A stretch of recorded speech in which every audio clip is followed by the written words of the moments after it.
Po kayo ng Wong Tai Sin, green line po yan, papunta po ng Chuking Lin. Tapos punta po kayo ng exit E. Kung alam nyo po yung papunta ng Lion Rock, ayan, dyan din po kayo sasakay sa 18M sa may terminal po.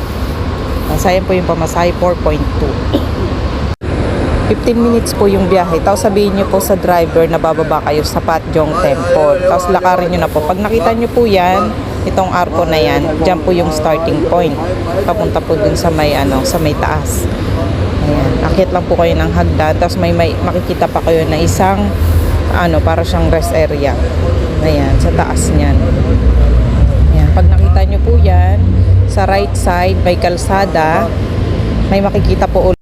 Yan, makikita nyo po yung stair na yan. Akyat po kayo, tapos sa may right side ulit, may maliit na bridge. Ayan. Tapos sa ng bridge, after ng bridge, ayan na yung stairway to heaven.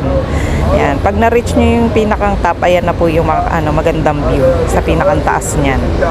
Yan, di ba? Enjoy. Thank you for watching.